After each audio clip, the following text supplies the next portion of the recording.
Ce soir, j'ai mal à ma culture. Nous, artistes de France, sommes en souffrance dans cette souffrance. Telle la tortue vomissant le plastique dans un océan Pacifique en guerre contre le capital délétère. Je suis la courge bio de décembre en circuit court. Et les Ouïghours, le monde est sourd, souvent les marcassins du Périgord. La 5G, pas GG. Lobby égale lobotomie. L'art est mon phare, César sans phare, Colin Maillard. C'est un peu lourd ton discours. Mon engagement est lourd. Comme le plomb que l'on trouve dans les boîtes de thon qui donnent le scorbut à des millions d'enfants innocents.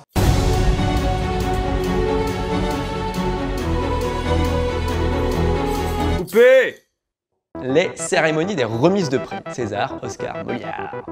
Déversoir à frustration pour les uns, creuset de l'audace molle pour les autres. Sur le plateau comme sur les réseaux, les remises de prix virent souvent au règlement de compte. Et par un drôle de paradoxe, même si tout le monde se défend de les regarder, tout le monde adore les débriefer. Pourquoi des teufs bon enfant pour des films pas tous fous se transforment en ring de savate où ça se fight en chiffon Fendi? Est-ce que ça s'est toujours passé comme ça dans la grande MIFA du cinéma?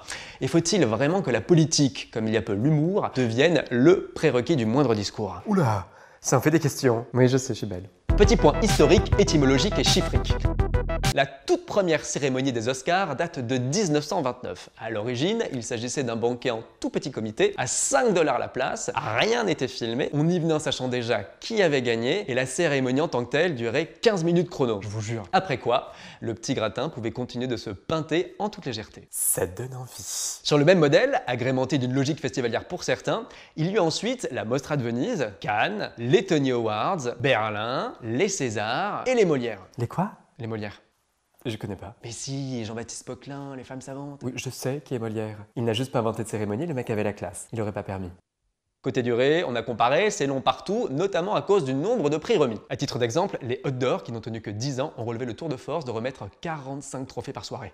Mais si, il avait même reçu une prix de la meilleure jaquette. C'est une drôle de prix, mais il existait. Et depuis, il me suis reconverti en graphiste, mais dans le même secteur.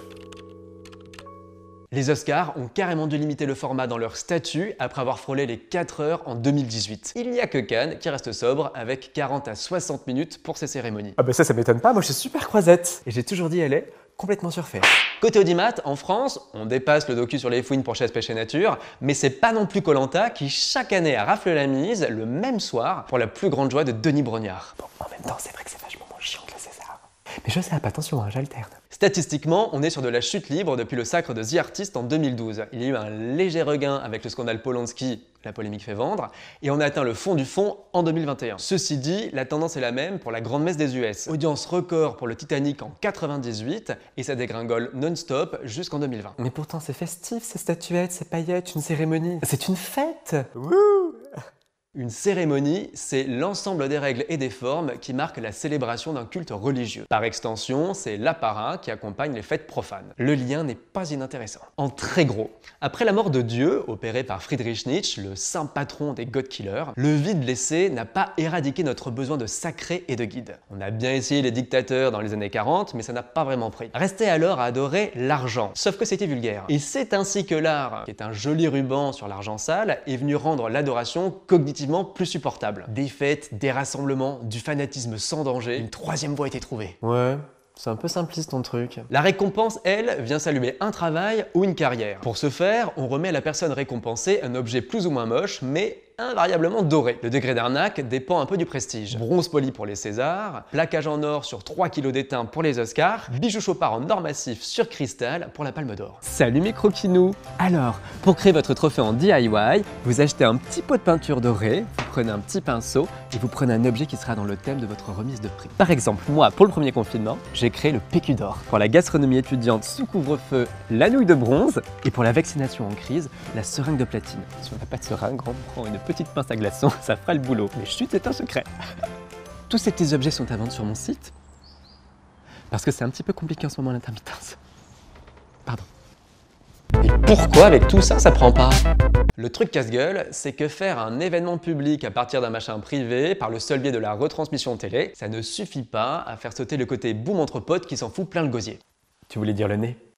Là où Cannes et les festivals ont l'honnêteté du marché, les Césars, Oscars et consorts tentent de déguiser en hommage divers une soirée qui multiplie les objectifs de rentabilité. À commencer par l'audimat, que les chaînes diffuseuses espèrent chaque année doper avec un amuseur savamment sélectionné. Le jour où Blanche Gardin anime la soirée, je te jure, on fera mieux que Ricky Gervais. Et si on y regarde de plus près, la langue est bien faite, une cérémonie, c'est une remise de prix. En décorant des personnes qui ont du succès, on augmente leur valeur à échelle de marché et fort d'une nouvelle bancabilité, leur prix sera rentabilisé par l'argent qu'ils vont rapporter aux futures productions. Je crois que je commence à comprendre pourquoi j'ai jamais été nominé. En résumé, l'ambition a beau être grand public et les discours politico-artistiques bien nobles, ces cérémonies restent des raouts entre happy few privilégiés et sursapés pour des téléspectateurs voyeurs en charentaise. Non. Je crois pas, non. Si t'as tout bien suivi, tu dois voir venir ma grosse transition bien lourde. Les discours. Hervé, Pauline, je me rappelle cette fois au restaurant de la Bourboule, quand tu avais commandé Hervé une margarita et qu'on t'avait apporté une pizza aux anchois. Alors que tu y es allergique. Je ne suis sans doute pas la seule à rire de ce souvenir drôlatique.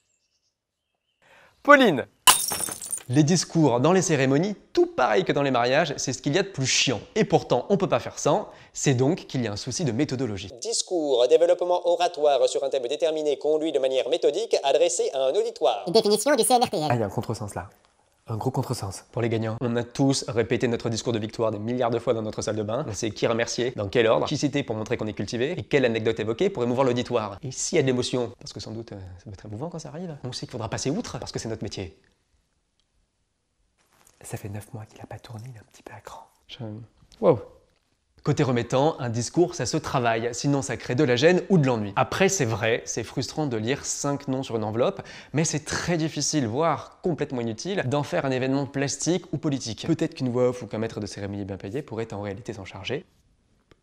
Moi, j'ai fait du doublage pour Bienvenue dans ma tribu. Je glissais ici. Pour celles et ceux qui ont d'autres choses à dire, parce qu'on peut profiter d'avoir une audience et une renommée pour relayer des voix silenciées, pour appeler à changer des institutions moribondes, interpeller un ministère complètement démissionnaire, bousculer un système patriarcal qui se repaît de l'image de son sexe et qui crie au scandale quand c'est celui d'une femme qui est donnée à voir, des choses à dire donc, pour cela, le tour de force, c'est d'éviter la posture pour ne pas faire d'une ouverture d'enveloppe un passage obligé de l'engagement mou. Il va me faire pleurer ce con. L'artiste a la chance de pouvoir mettre en scène ses combats et de les incarner par ses choix. C'est là probablement, mieux qu'ailleurs, que se disent ses engagements. À l'image d'un Dupontel qui brille littéralement par son absence, en se concentrant sur ce qu'il sait faire de mieux, des films et des œuvres d'art, cela même que le public aime saluer et voire récompenser quand on l'y a généreusement invité. Bon, faut conclure là, c'est trop long. Nos chômages forcés, merci le Covid, nous auront offert plus de temps pour les décortiquer. Alors remettons ces cérémonies à leur place. Un marché bordélique avec des têtes de gondole bien pimpées, une sauterie sage à l'image et une orgie bien cramée dès que les caméras sont coupées, un reflet éminemment parcellaire de ce qui se joue ou se tourne et se crée, avec des exclusions violentes et des révélations inspirantes, mais surtout un cinéma riche, pluriel, contrevenant, qu'il faut honorer et continuer d'inventer en se foutant d'être primé. Les prix ne sont rien. Mon prix, c'est mon travail. Merde. Catherine Hepburn, 4 Oscars, jamais venu les chercher. Sinon, il y a Ricky Gervais. If ISIS started a streaming service, you'd call your agent, wouldn't you? So if you do win an award tonight, don't use this platform to make a political speech. You're in no position to lecture the public about anything. You know nothing about the real world. Most of you spent less time in school than Greta Thunberg. So if you win, come up, accept your little award, thank your agent and your god, and get the fuck out. C'était bon de te retrouver. Big bisous. Ah, mais voilà, il me fait pleurer ce con. Allez.